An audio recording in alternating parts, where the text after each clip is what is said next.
ಮತ್ತೆ ಸರ್ಕಾರ ಬೀಳುವಂತ ಭವಿಷ್ಯವನ್ನ ನೋಡಿದ್ರ ಸಾಹುಕಾರ್ ಚರ್ಚೆಗೆ ಎಡೆ ಮಾಡಿಕೊಡ್ತು ರಮೇಶ್ ಜಾರಕಿಹೊಳಿ ಅವರ ಈ ಸ್ಟೇಟ್ಮೆಂಟ್ ಕಾಂಗ್ರೆಸ್ನಲ್ಲಿ ಕುರ್ಚಿ ಕಿತ್ತಾಟದ ನಡುವೆ ಹೊಸ ಚರ್ಚೆಯೊಂದು ಹುಟ್ಟಾಕಿದೆ. ಅವಧಿ ಪೂರ್ವ ಚುನಾವಣೆ ಮುನ್ಸೂಚನೆಯನ್ನ ಶಾಸಕ ರಮೇಶ್ ಕೊಟ್ಬಿಟ್ಟಿದ್ದಾರೆ. ರಾಜ್ಯದಲ್ಲಿ ಅವಧಿ ಪೂರ್ವ ಚುನಾವಣೆ ಬರುವಂತ ಸಾಧ್ಯತೆ ಇದೆ ಅಂತ ಹೇಳಿದ್ದಾರೆ. ಇಲ್ಲ ಅಂದ್ರೆ 2028ರಲ್ಲಿ ಮತ್ತೆ ರಾಜ್ಯದಲ್ಲಿ ಬಿಜೆಪಿ ಬಾವುಟ ಹಾರಿಸ್ತೀವಿ ಅಂತ ಹೇಳಿದ್ದಾರೆ. ನಮ್ಮ ಪಕ್ಷದಲ್ಲಿ ಆಂತರಿಕ ಭಿನ್ನಮತಗಳು ಇದೆ. ಪಕ್ಷ ಅಂತ ಬಂದಾಗ ನಾವೆಲ್ಲರೂ ಕೂಡ ಒಂದಾಗಿಯೇ ಕೆಲಸ ಮಾಡ್ತೀವಿ. ಚರ್ಚೆಗೆ ಗ್ರಾಸವಾಗಿದೆ ಮಾಜಿ ಸಚಿವ ರಮೇಶ್ ಜಾರಕಿಹೊಳಿ ಅವರ ಈ ಒಂದು ಹೇಳಿಕೆ. ಇದಕ್ಕಿದ್ದ ಹಾಗೇನೆ ಚುನಾವಣಾ ಬರುತ್ತೆ ಅನ್ನುವಂಥದ್ದು ಹೇಗೆ ಹೇಳಿದ್ರು, ಯಾಕೆ ಹೇಳಿದ್ರು, ಉದ್ದೇಶ ಏನಾಗಿತ್ತು ಅನ್ನೋದು ಪ್ರಶ್ನೆಯನ್ನ ಹುಟ್ಟಾಕದೆ.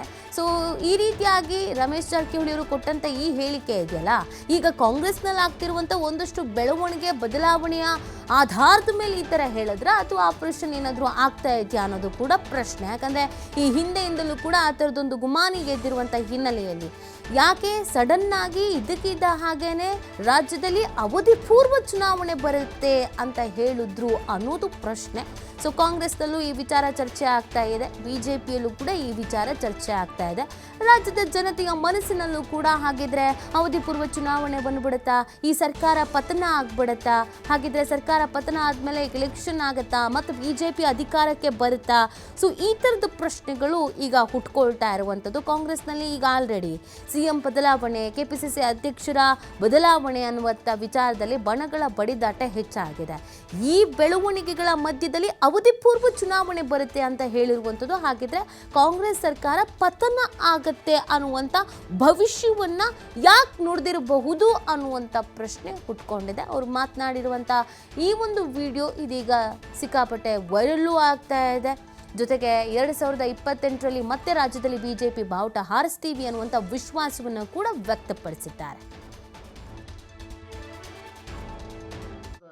ನಾಯಕರು ಎಲ್ಲ ಕೂಡಿಕೊಂಡು, ನಾವು ಭಾರತೀಯ ಜನತಾ ಪಕ್ಷದ ನಾಯಕರು ಎಲ್ಲ ಕೂಡಿಕೊಂಡು ಇವತ್ತು ಭಾರತೀಯ ಜನತಾ ಪಕ್ಷ ಮೂಲೆಯಲ್ಲಿ ನಾವು ಸಂಘಟನೆ ಮಾಡಿ ಮುಂದಿನ ದಿನದಲ್ಲಿ 28ಕ್ಕೆ ಆಗ್ತದೋ ಅದಕ್ಕೆ ಮೊದಲ ಚುನಾವಣೆ ಗೊತ್ತಿಲ್ಲ.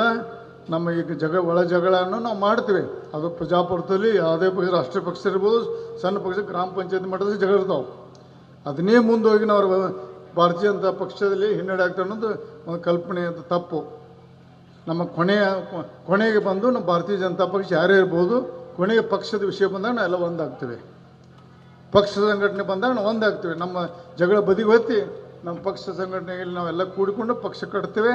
ಮುಂದಿನ ದಿನದಲ್ಲಿ ಮತ್ತು ಭಾರತೀಯ ಜನತಾ ಪಕ್ಷದ ರಾಜ್ಯದಲ್ಲಿ ವಿಧಾನಸಭೆಯಲ್ಲಿ ಒಂದು ಜೆಂಡಾ ಏರಿಸ್ತೇವೆ. ನಾವು ಭಾರತೀಯ ಜನತಾ ಪಕ್ಷದ ನಾಯಕರು ಎಲ್ಲ ಕೂಡಿಕೊಂಡು ಇವತ್ತು ಭಾರತೀಯ ಜನತಾ ಪಕ್ಷ ಮೂಲೆಯಲ್ಲಿ ನಾವು ಸಂಘಟನೆ ಮಾಡಿ ಮುಂದಿನ ದಿನದಲ್ಲಿ 28ಕ್ಕೆ ಆಗ್ತದೋ ಅದಕ್ಕೆ ಮೊದಲ ಚುನಾವಣೆ ಗೊತ್ತಿಲ್ಲ.